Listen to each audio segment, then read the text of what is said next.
اب میں ایک عملی سوال کہہ رہا تھا کہ اس میں ایک بڑا عملی سوال ہے، میں کیا کروں؟ میں ایک ایسے ماحول میں رہ رہا ہوں جس میں اللہ کا دین غالب نہیں ہے۔ میں نماز پڑھ رہا ہوں، روزہ رکھ رہا ہوں، میں شراب نہیں پیتا، میں سور نہیں کھاتا، چلو میں نے اپنا اکاؤنٹ جو ہے بینک میں جو ہے کرنٹ اکاؤنٹ رکھا ہوا ہے، میں نے کوئی سود نہیں لیا، نہ سود لینا چاہتا ہوں، کیا کروں؟ اکیلا چنا پہاڑ کو تو نہیں پھوڑ سکتا، پورا نظام تو میرے بدلنے سے نہیں بدل جائے گا، تو میں تو رہا پھر 40%، 50%، 60%، 70% کافر کا کافر۔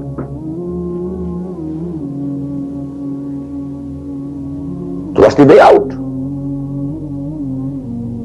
واٹس دی مخرج؟ بڑی پیاری حدیث ہے وہ جس میں یہ الفاظ آتے ہیں، حضور نے فرمایا انہا ستکون فتنۃ، ایک وقت آئے گا تو بڑا فتنہ ہوگا۔ حضرت علی فرماتے میں نے فوراً عرض کیا مل مخرج منہا یا رسول اللہ، اے اللہ کے رسول یہ بتائیے اس سے نکلنے کا راستہ کون سا ہوگا؟ یہ نہیں پوچھا کیا فتنہ ہوگا، کیوں ہوگا، کب ہوگا، کیسے ہوگا، کدھر سے آئے گا، کچھ نہیں، نکلنے کا راستہ بتائیے۔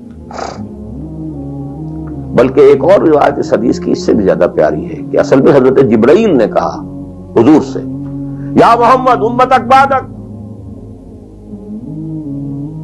اے محمد صلی اللہ علیہ وسلم کبھی سوچا ہے تمہارے بعد تمہاری امت کا کیا بنے گا؟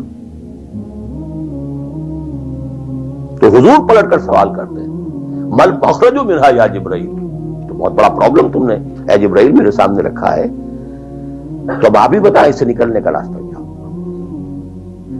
قال کتاب اللہ، وہ پوری حدیث پھر وہی ہے،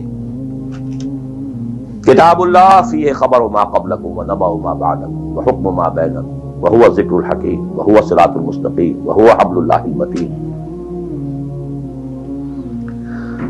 اس کا مخرج کیا ہے؟ یہ ہے اصل میں میرے اگر تو یہ بات سمجھ میں آ گئی، اس کے لیے تصور سمجھ لیجئے ہمارے دین میں کفارے کا ایک تصور ہے۔ آپ نے روزہ توڑ دیا وہ تو ٹوٹ گیا، کیا کروں؟ جڑ تو نہیں سکتا، کب اشکوں سے جڑ سکتا ہے؟ جو ٹوٹ گیا سو ٹوٹ گیا۔ موتی ہو کہ شیشہ جام کے مل، جو ٹوٹ گیا سو ٹوٹ گیا۔ تم ناحق ٹکڑے چن چن کر دامن میں چھپائے بیٹھے ہو، شیشوں کا مسیحا کوئی نہیں، کیا آس لگائے بیٹھے، وہ تو ٹوٹ گیا، لیکن اس کا کفارہ دے دیا گیا۔ کفارہ ہے، قسم کھائی تھی یہ نہیں ہے کہ اب توڑ نہیں سکتے، غلط کھا بیٹھے توڑو، کفارہ۔ آج میں اس لفظ کفارہ کے حوالے سے آپ کے سامنے وہ بات رکھ رہا ہوں۔ اب مجھے اللہ نے پیدا کر دیا اس دور میں، کسی کو ہندوستان میں پیدا کیا، کسی کو انگلستان میں کیا ہے، کسی کو امریکہ میں کیا ہے، کسی کو پاکستان میں کیا ہے، کچھ کو پاکستان پہنچا دیا ہے چاہے زبردستی چاہے اپنی مرضی سے، کسی کو یہاں پہنچا دیا ہے چاہے کسی بھی نیت اور کسی بھی ارادے سے، لیکن اب ہے کہیں ہے، کیا کریں؟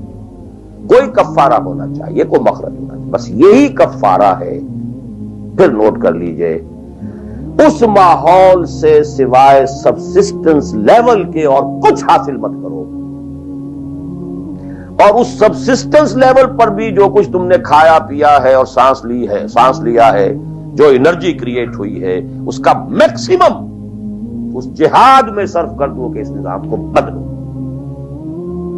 تمہاری یہ جد و جہد، تمہاری یہ کوشش کفارہ بن جائے گی اس کا۔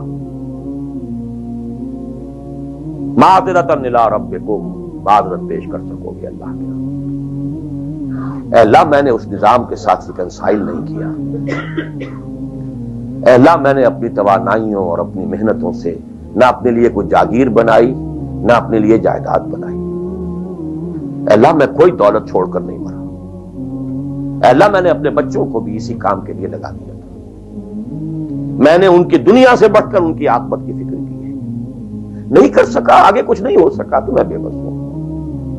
حضرت نوح بھی تو بے بس تھے، کیا کر گئے؟ لیکن اگر کسی بھی درجے میں ریکنسیلیشن ہے، کمپیٹیبلٹی ہے، اس کو آپ نے ایکسپٹ کر لیا ہے، اس میں پھلنے پھولنے اور پھیلنے کا بندوبست کر رہے ہیں، you are doomed. Everything will be multiplied by a big zero and will become a zero. یہ ہے جو میں سمجھا.